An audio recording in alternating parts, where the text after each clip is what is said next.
Eshima, votre magazine qui bat au rythme de l'actualité. Retrouvez la nouvelle édition.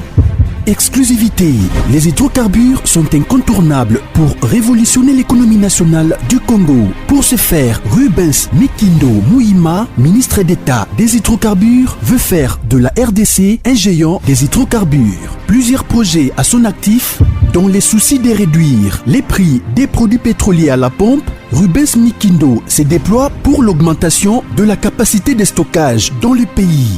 Une année et 4 mois après sa nomination à la tête du ministère des hydrocarbures, Rubens Mikindo Mouima affiche un bilan largement positif grâce à son dynamisme, sa diplomatie et surtout son abnégation à voir la RDC compter parmi les plus grands producteurs des produits pétroliers et gaziers. Découverte, Victor Ntumba Chikela, directeur général de l'OVD, prêt à relever les défis de la reconstruction du Congo. Dossier, Eshima s'est penché sur quelques faits qualifiés notamment des mutineries et de sécession dans l'histoire politique de la RDC. Nation, plusieurs articles d'analyse. Cour constitutionnelle, Assemblée nationale, un aperçu de la situation politique dans son ensemble.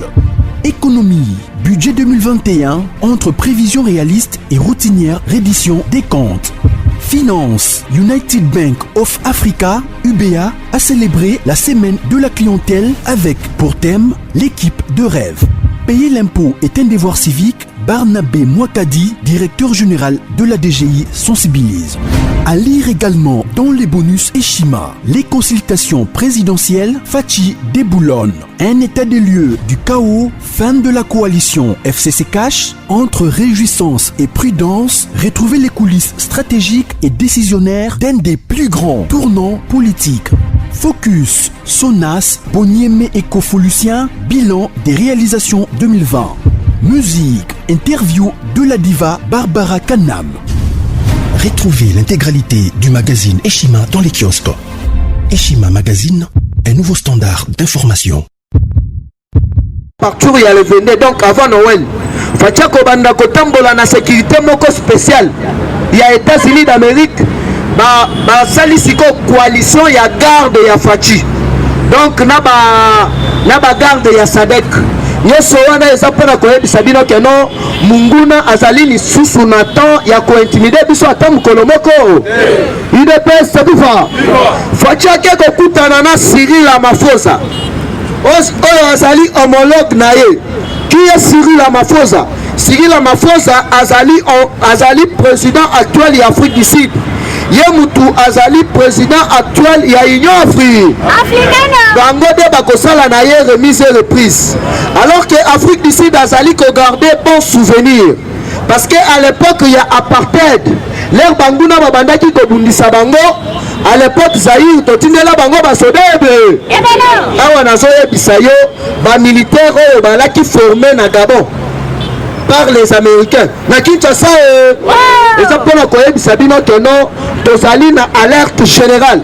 Parce que les États-Unis, la Union européenne, ils ne jurent que sur l'arrestation. Il y a Hippolyte Kanambe Kazé. UDPS c'est viva. Nakoyo Kisabino ba audio ya Sonia Rolé. Ba révélation ya sali troublante.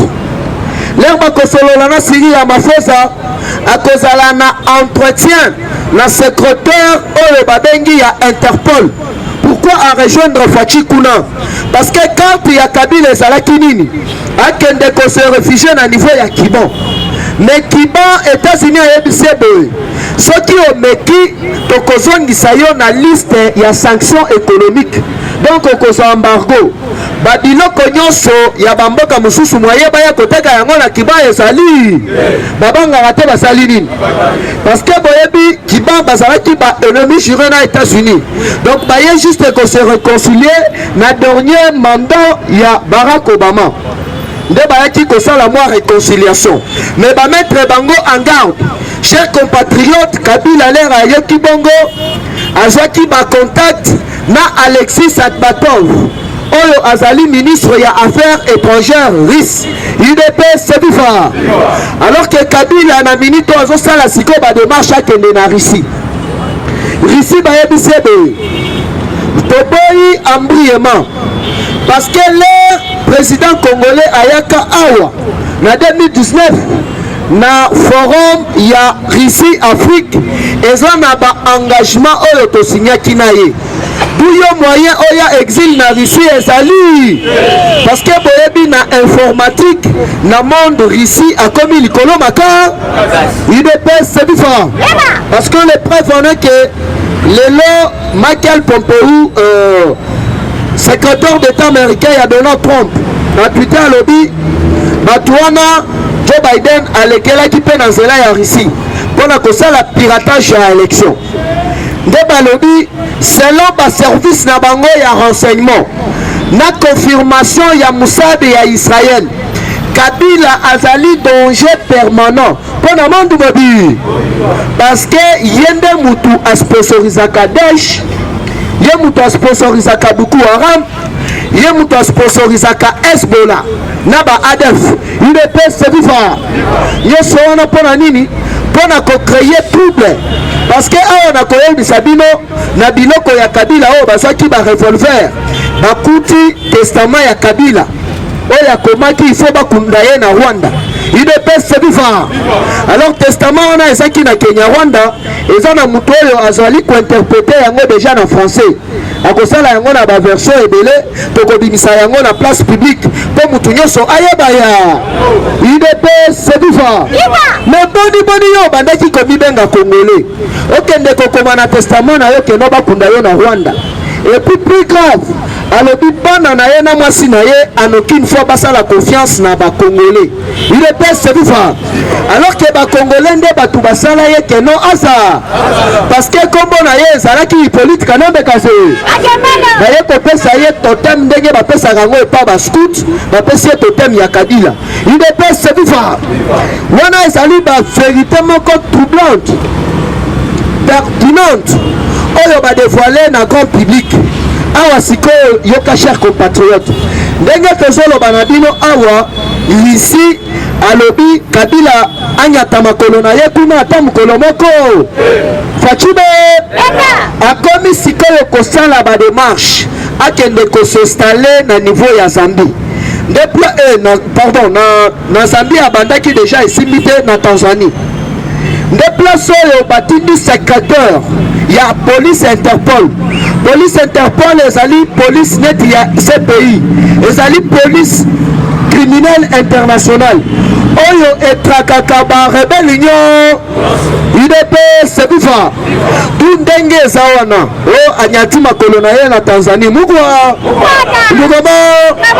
ameki konyata na makolo na ye na Nairobi mugwa parce que toyebisaki bino awa keno verbe mugwa ta autant présent ebandaka te salini yo banome yo directeur banome yo coordonnateur ya lutte contre la corruption okomi kotambola na babanke bazopesa yo bambongo ba $30,000 na poche jour wana ndenge balobaka keno okoyiba 100 jours mais jour moko ya kolo mesi ekende na Access Bank de bafilmaka ye te basali nini awa ndenge tozoloba na bino coordonnateur wana ya agence ya lutte contre la corruption na Selemba we aza wana azolia vungulande tokopesa ye joye na Hollande UDPS c'est vivant. Pourquoi batindi secrétaire ya CPI ezali mpona korégulariser makambu nyonso alors faut que lukaka mwa dossier moko boye mbeba oyo Kabila asali nanu na niveau ya RDC lere azokende kose présenter na cour militaire ya niveau ya Sud Kivu plus précisément na Mbororo de place bakokanga Kabila nde amati avion ofele inde na CPI alors que bapanzi déjà la police Interpol na 9 pays voisins na biso eza mpona koyebisa bino keno bana mai bileki bango biko tombola loboko kanga ba Fatima na deuxième point eza likambo ya mwasi na ye oyo abenga des généraux barekrutele ye bagene ne ya mwa bafutaka bango $12 par mois mpo bobanda kokende kotumba bavillage ya bapeuple congolais na niveau ya est koboba bandeko na biso bakongole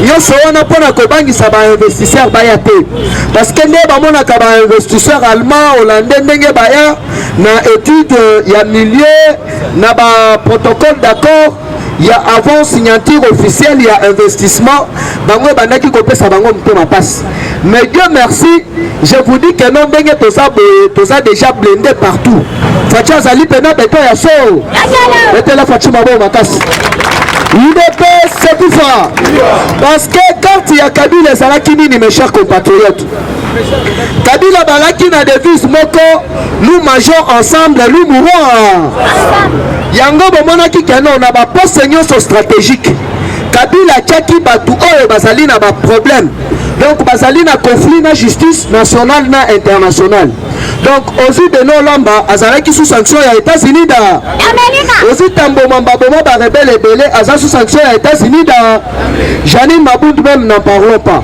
sikoyo batu wana tant que bango balekisaki balwa oyo ebandaki koprotege Kabila keno bakokanga ye te na RDC abandaki kobénéficier na baimmunité parlementaire UDP sebuka alors baimmunité parlementaire wana déjà na rentrée ya 2021 de place oyo bakoorganize baélection mpona kobimisa bureau définitif ya assemblée nationale place oyo baprivilège nyonso ya Kabila ekoyaka na mai te esali nini yango eyoki nanu dossier ya liboso kuna assassinat ya inspecteur ya droit de l'homme na bacarrière na ye par bajiere na ye oyo apesaki ordre bapreuve na baaudio nyonso eza nde place oyo bakokanga mwana mai na mwasi na ye pe le 15 akozala devant tribunal mpo bajuge ye boni abandaki kosala complot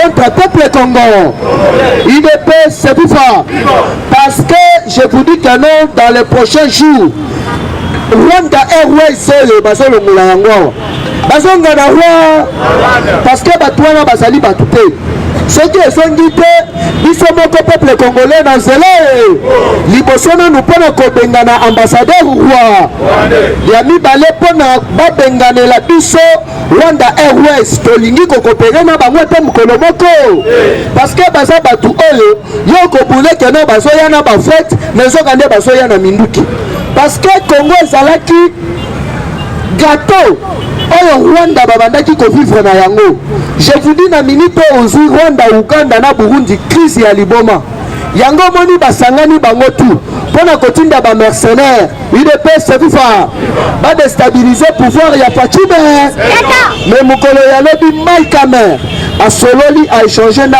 plus de 1000 investisseurs américains oyo bazali près déjà na janvier bakitaka te basali nini bakotonga ba entreprise ande UDP sevifa na troisième point tozokota sikoyo dessus ya carte ya rencontre ya la première dame na mama ya Kamere UDP sevifa toloba te topanza te politique ekomi ele toyebisaka bino keno état de droit oyo Fachi ye moko aleka na te Congo aloba ndenge eza wana ozala opire masana nga omona mai na ngai soki osali erreur mukama parce que ce n'est pas Fachi qui dirige mais c'est docteur Etienne Tshisekedi wa Mulumba qui dirige enfin UDP sevifa depuis kala awa ti mwana mai abandaki kosenga o teno azobela lukuta mune azaki na posa kino leur sikoyo ayoki keno place espoir na bango badejouer yango ezalaki assemblée nationale parce que leur ozomona na Rosar Malonda alobi oyo alingi akota na union sacré amoni nini lelo gouverneur ya Basuwele ndeko ya Corneille Nanga alobi alongo FCC akwadere na vision ya chef de l'État parce que bato wana premièrement bazalaki na boule ya constituer chef de l'État na nzela ya cour constitutionnelle lere rate Benoît Lomba akendaka po te asali nini kuna komi koliamba bala désordre baye na makambo ya Rosar Malonda baziki ndo après baye na baloi ya sakata na minaku ye moko sakata na kati ya union sacrée donc boule na bango ezalaki ministre ya justice abanda ko coordonner cour constitutionnelle na ba cours et tribunaux nyonso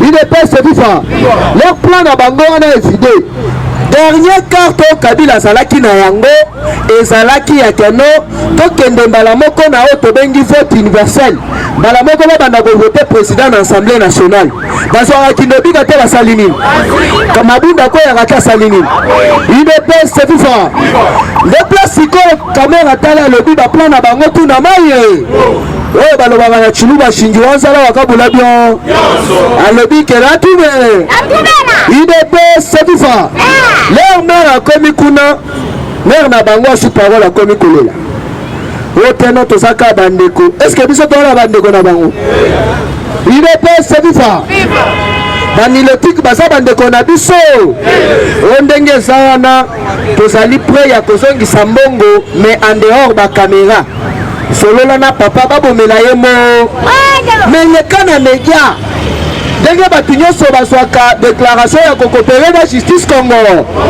boye te parce que yo manipulaki bato oyo akeno ozali ino parce que nazoyebisa bino na dossier ya 100 jours peut-être ebele bayebi kaka juge yani oyo akufa mais nazoyebisa bino keno juge oyo azalaki na dossier ya Kamel ya Amida abandaki kovanda na avenue Uvira auti kokufa dernièrement bauti kokunda ye baliesie mwamba UDPS viva baimmeuble nyonso ezala espace nindu babotolaka te basali nini en face ya Ecobank na Victoire Amida Tower misala etelemaka te esali nini wana nyonso na mbongo ya 100 jours ya Châtelet UDPS viva sikoyo awa ekomi oteno oyo totia na se ndenge eza wana kozongisa mbongo nyonso me na nkuku balimbisa ye UDPS viva nyonso wana eza mpona kosimbisa état de droit touche ye aleka na media atubela alobake no ndenge naza wana nazali muyi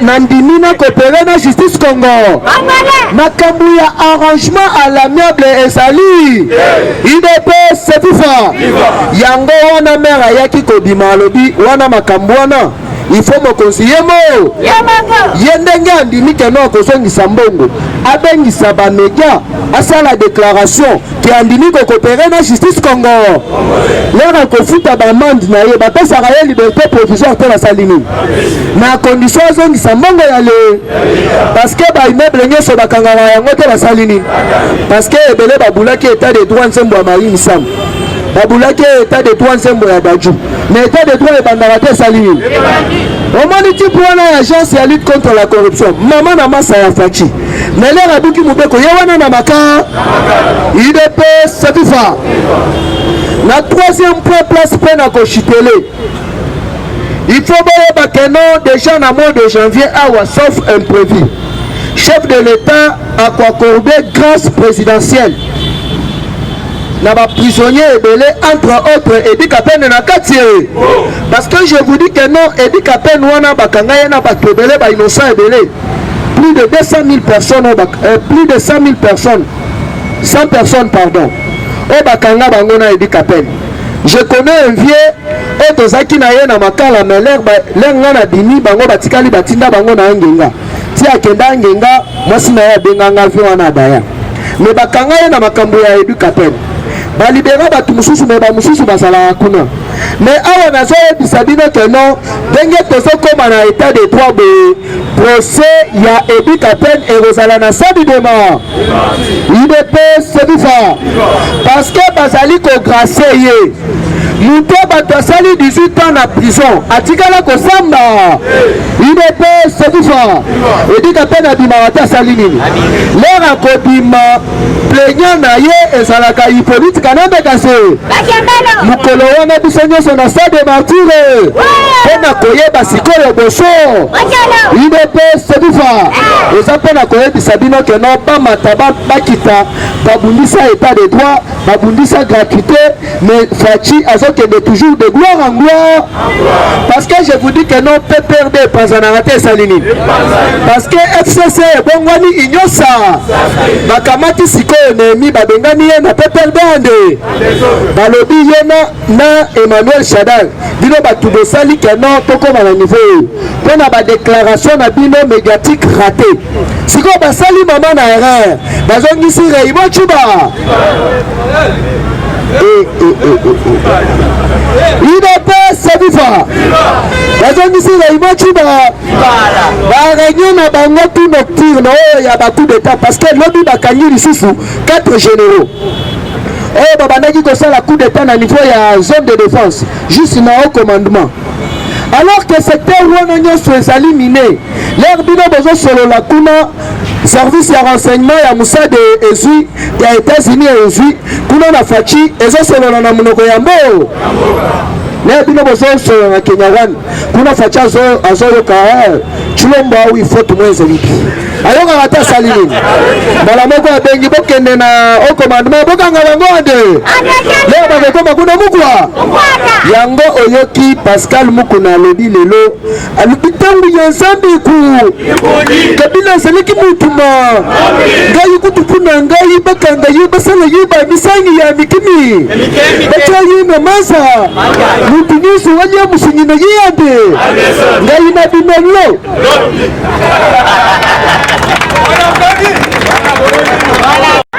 Bomba Fatima Comment t'achètes le temps à bon makasi UDPS viva l'histoire s'est répétée na bato bazana maîtrise ya histoire ya mboka na biso tangu maréchal Mobutu alingaka kende batindelaki banani ba américain bomba lelo oyo ba ambassadeur plénipotentiel extraordinaire na Lubumbashi donc la diplomatie na bon makasi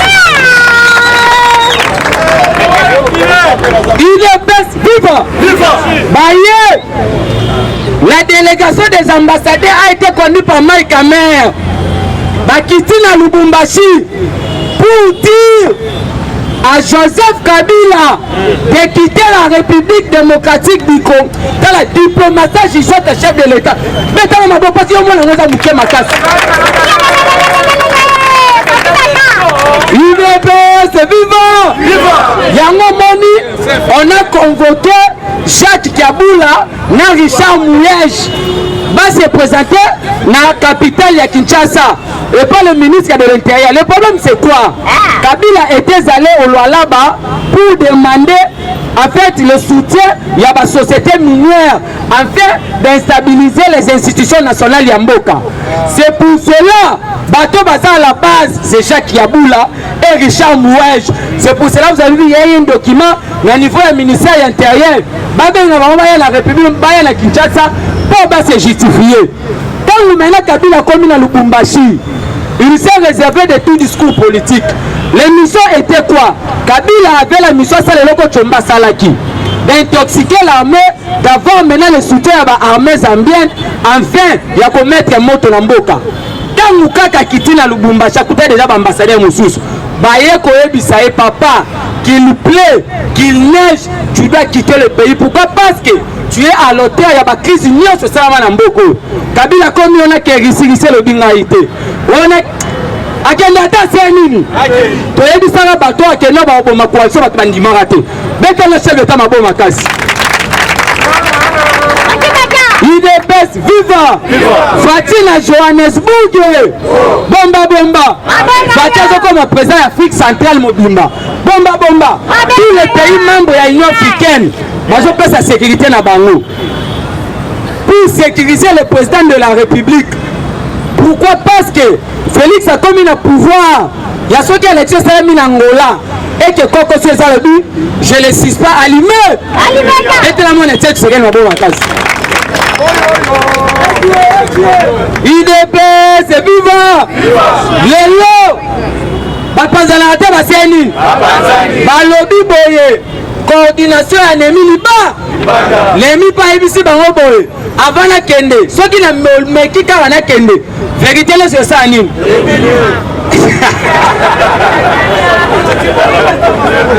UDPS c'est vivant. Tala na ko ba désigner informateur te mais tala mbula ya olongwa bomba tolo bango fils gouverneur ya loloba alongwa ta seni alobi Richard Mouèche papa la mutu wana za na mbongo ya black té Mouèche Manguez alobi il est au courant ya ko financer voire même ba rébellion mususu fallait que ça la mboka.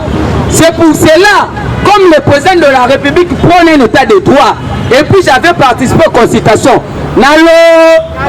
alobi il faut pas porter Richard Mouèche plainte. Maintenant le problème c'est quoi? Na moment tozoloba Tambo Mwamba a commis maintenant pour proposer na ba sénateur nyonso après ça bango $100,000 $100,000 afin que ba ko sa bureau ya sénateur. Mais déjà ba révélation yo soana et utika na ba sénateur bazaki na kati na bango. Parce que qu'est-ce qui va se passer? Bango va comprendre que Félix Azamai dépend le bac des informateurs. Nous on a des informateurs. Dans le informateur c'est parce que ba au système de jeu. Yango moni mbula ya kolongwa. Maintenant le problème c'est quoi? Le président était clair. Alors baki na discours à dimanche nous allons revoir toutes les lois qui protègent des gens qui ont commis des crimes économiques, des crimes contre l'humanité, des crimes de guerre, des crimes de génocide. À lobby, et puis nous allons demander l'appui de la communauté internationale, des Nations Unies, afin qu'on puisse soutenir le tribunal pénal international pour les 7 cas crimes imprescriptibles. Il y a eu plus ou moins 12 millions de Congolais qui sont tombés dans le règne de Joseph Kabila. Maintenant, on va comprendre que non, le roi coalition Koufi, moi, yebe,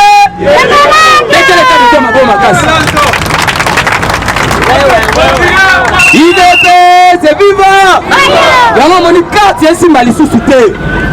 Janine Mabunda, oh, je vais saisir le conseil d'État. Bomba. Qu'est-ce que les lois disent? Le règlement intérieur, il y a l'Assemblée nationale. Et Zolo Baboye. Si, en fait, ce qui est président, n'a bureau naïe, bah destituer automatiquement le président ou la présidente perd tout son pouvoir d'aller saisir les instances X ou Y. Bomba. Cela veut dire quoi? Janine Mabunda a dit déjà dans l'opacité de la gestion financière. Bah, désavouer qui est déjà pas député. Comme on a destitué tous les bureaux, elle n'a plus le pouvoir d'aller saisir des instances. Parce qu'en ce lieu, il n'y a pas ce qu'on appelle la continuité de l'État. Et ça, c'est que pour dire que non, au nom de la continuité. C'est maintenant le bureau d'âge, nous va confier pétition et examen à bureau, et puis va bien une session extraordinaire, afin qu'on paie ça, bureau définitif. Bomba. Il y a un moment maintenant cour constitutionnel. Qu'est-ce qui se passe? Tous les lois qui sont votées dans l'Assemblée nationale, avant elles sont promulgation chef de l'État, pour la inconstitutionnalité, la constitutionnalité dans nous. C'est pour cela que vous avez vu la Cour constitutionnelle. Alors, bon, ça l'attaque 45 jours. Mettez la Cour constitutionnelle à Bomakas. C'est maintenant le bureau d'âge. Nous allons proroger session extraordinaire. Le problème, c'était quoi? Janine Mabunda le bio, on doit interpréter l'article 31. Parce que Mbongo Wana, quand les gens qui ont le bureau d'âge n'a pas géré Mbongo Wana. C'est ça la crainte. Il y a un moment où ils comprennent les sous-soutés. Le président de la République a tiré le béton partout. Bomba. Quand le président a collé à lobby. Il y a eu une révélation aujourd'hui. Tout le monde est battu. Rwandais. Avec la Rwandais, ça. Et quand ça qui déjà va infiltrer de l'Amboka. Parce que, avec les gens qui savent que les personnes ont raté. Voire même les raisons pour lesquelles on a décrété le couvre-feu. Nous sommes politiques, on sait ce qui se passe déjà. C'est pour cela, le président déjà Tangazoyao, Éthiopie, tous les généraux n'ont parlé de la nation. Parce qu'il est allé d'abord préparer la présidence, il y a une africaine qui a signé na bilo mususu. Mais quand on est en Éthiopie, tous les généraux les sous. Et à un moment, Kabila maintenant comprend n'était pas signé à Osimbela. Parce que dans les bandes comme les morts, on comprend les sous-soutés. Quel est ce président-là qui peut destituer un système implanté pendant 20 ans? On verra toujours que non, l'histoire retiendra que c'est grâce à l'IDPS au sommet de l'État qu'on avait déraciné un système. Et puis nous avons déraciné un système par les stylos et la feuille. C'est la victoire du cerveau à la place du muscle. bobeta na chef d'état mabo makasi politique Martin Fayulu Martin Fayulu musique baja ya Kabila tala nde ba garder position moko Mwisi na Moussa Lobi c'est déjà la basa bangi parce que faut même l'église catholique faut même d'autres institutions a été instrumentalisées pour boycotter les consultations du président mais le président a qui passe encore personne a se dérangé pour la premier ministre c'est ça déposer qui émission na eu et tikali ka rasa la point de presse parce que yango moni azo subir maintenant ba dictat politique Claude Marche à la paix pas Kabumbi mbula ya ko ba maire de la ville nyonso intérieure na ina sacré ba comprendre les sous-soutés ba communo l'union sacrée c'est la continuité à FCC cash Kindoki Kabila n'a jamais respecté les accords dans ce pays accord il y a 5 ans et puis le pourquoi on avait arrêté Fondong c'est parce que Fondong avait dit dans Sphinx que non Kabila ne va pas respecter les locaux soit même la concertation Kabila initiaki mais aujourd'hui il y a des donneurs de leçons et des donneuses de leçons et comme il y a violation grave de la constitution alors que la constitution donne des mandats au chef de l'État. Kabila fait 18 ans au pouvoir. Qui avait interprété cette constitution? Maintenant la constitution taillée sur mesure. Dieu aussi a fait grâce la même constitution. Nous allons les respecter. Nous allons les respecter. Pourquoi? Parce que nous avons prôné un état de droit. Tous les présidents qui ont succédé, et donc c'était la volonté politique. Maintenant la volonté politique a fait lutte et s'est matérialisée pour instaurer un véritable état de droit. Et maintenant dans un état de droit, on a compilé une justice indépendante. C'est pour cela que nous avons coordonnateur à l'agence. Félix a été clair à tous à moi mais si tu es cité dans un dossier X ou Y il y a déjà le discours que majorité faut traverser. Le problème c'est quoi? Bureau et assemblée et ben bloquer le dossier de l'eau. Bureau parce que le gouvernement et ça émanation au parlement. Le président peut nommer un premier ministre. Mais le programme du premier ministre est adopté au Parlement. Et c'est maintenant le Parlement qui contrôle le gouvernement. Le président vient avec une vision qui est matérialisée dans le gouvernement. Cela veut dire quoi? S'il y a la dépostation du front, il faut aller demander au Premier ministre. Maintenant, un Premier ministre faut à la collaboration. Donc, il y a un président faut à la réunion. C'est pour cela que vous avez vu, il y a eu des blocages en blocage. La mission était de faire un coup d'état constitutionnel. On a subi tout le long. Chadla nous avait promis que ceux qui ont kati coalition au déstabiliser Mbo. Et c'est la déception Mbo. Henri Macha Zawad, bureau assemblée nationale Zawad. Non, maintenant vous allez comprendre que c'est la haute politique. Le problème avec les gens de l'IFCC, ils nous sous-estimaient. Ils pensaient avaler l'IDPS,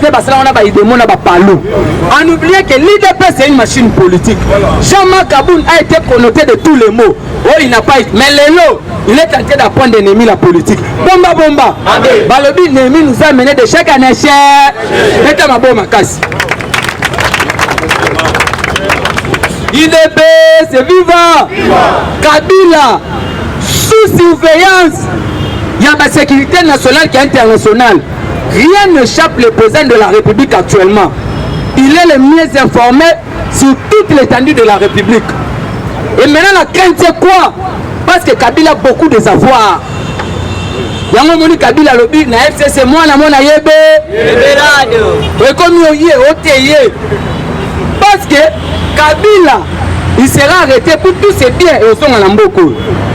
Kabila est venu dans ce pays avec des babouches en botte pour passer combo à Kabila. Tu vas passer combo à la ministre de la Défense c'est Mengoy. Mais le lot, il y a des gens qui disent que Kabila a un bon. On oublie que c'est l'argent des contribuables congolais. Oh maman Denise Aïba, excusez. Oh maman Olive, parce que maman Denise, elle ne peut pas oser. D'abord, elle a au monde en loba. Une première dame a une fonction officielle. Une première dame travaille comment? Net maman Denise, elle a une ONG. Elle a partenaire pour financer ONG. Elle aussi a son tour, elle a fait partage. Mais avec maman Olive, c'était quoi? Ils ont contrôler les Congolais, ils ont créé une zala, ils ont manipulé, ils ont fait un sac à l'os. yo posi obetele maboko en oublier ça mbongo na ofutaka ticket mbongo na ofutaka taxe. C'était ça le vrai problème. On avait créé la famille dans ce pays pour instrumentaliser la population. Mais grâce à l'IDPS au pouvoir, nous sommes censés de soutenir le président de la République. Et puis, tout ce qui se passe actuellement, nous sommes au courant de ça. Mais Mbokéza, bien sécurisé, tous les services de sécurité, ils ont piqué du logo Nyonso. Et puis, dans le moment où tout mon côté, c'est ça, Robima. Bon, nous avons ça, nous. Le président de la République, il est à l'aise. Kabila sollicite des rencontres. Le président est à l'aise. Pourquoi? Parce que il sait déjà que tous les manches de manœuvre, quel est ce type? Plus de 40 quelques coups d'État, Tata Maréchal Mobutu a noté. Mais comme notre pouvoir, c'est un pouvoir divin, combattre Félix, c'est combattre Dieu. Parce que Félix, a zo kiti na ya tikela nzambe. Albi yo fanda ngana disparaître. Yo butanzam. Yango moni le président est beaucoup combattu. Baba Mbali banga na manga hôtel. Le président tellement beaucoup combattu mais a zo vaincre bango. Et puis ce qui fait la force de notre président, c'est la majorité populaire que nous sommes. Rien ne chape le président de la République. Tous à la liste Nicolas Ali. Pour total comment makamoto ke. La crainte, l'IDPS restera au pouvoir jusqu'à l'avènement de Jésus-Christ.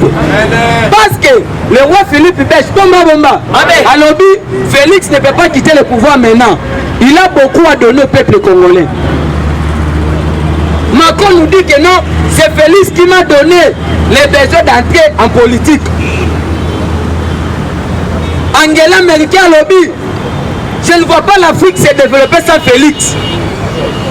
Ça soit le lobby, c'est Félix qui a la clé du développement de l'Afrique. Museveni a lobby. J'ai laissé mon bras de fer avec Kagame grâce à Félix. Donald Trump a lobby. Félix, c'est un don de Dieu. Mettez-le ma bonne matin pour la diplomatie. Il dépasse viva. Reine Angleterre, depuis qu'elle est reine, elle ne se déplace jamais au palais royal. Mais les jours où Banonsa arrivait à Félix, la reine s'est déplacée à l'aéroport pour aller accueillir Félix. Aïssabi, ton père était mon ami.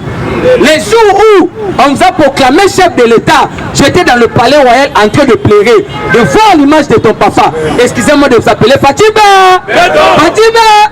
Mettez ma bonne massage. Il dépasse viva. Il y aura grandeur à président. Président qui est en Italie. Pas plus fort que le président, mais tous les présidents. Pas particulièrement Félix Kiti. Protocole.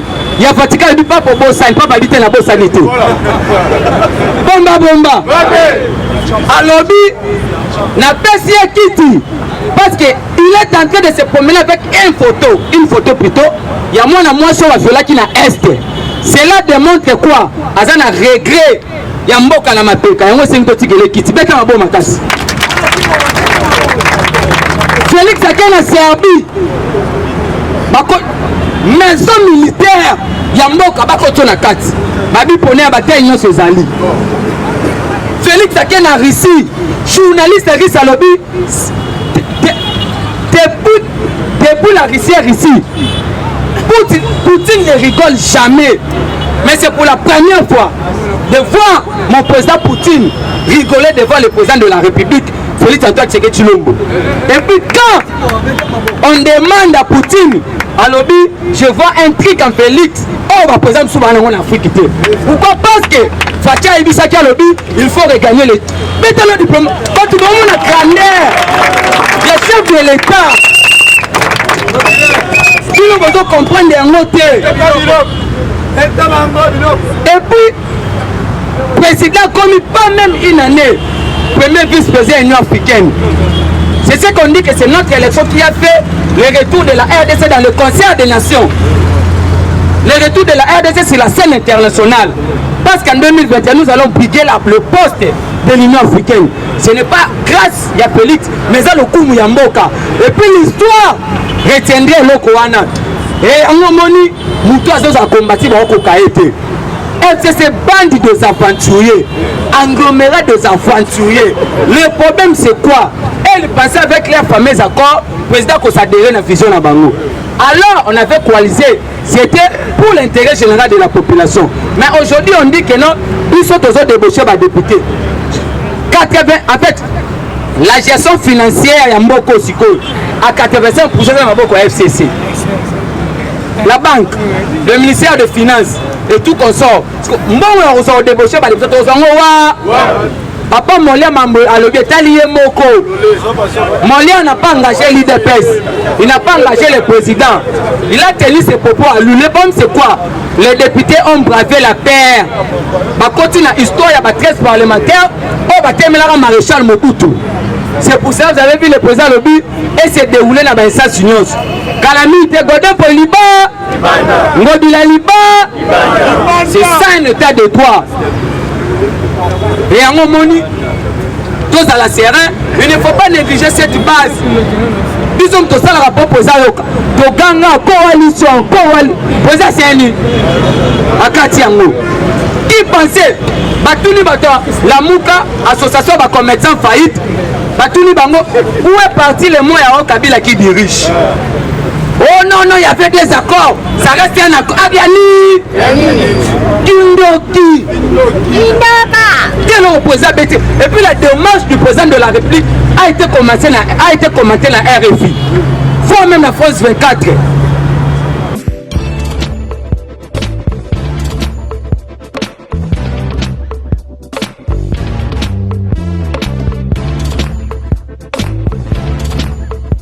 Conteneur yango todo sala adi londolé Feli Mosengo Feli todo sala conteneur ba voiture todo tina na Kisasa ba carton ezo kine Kinshasa et en plus la bonne chose voiture na yo ko tina na Kisasa te prends pas la tête yela bisongo charger biloko na yo te relivrer à domicile sans un bon au teki c'est parti.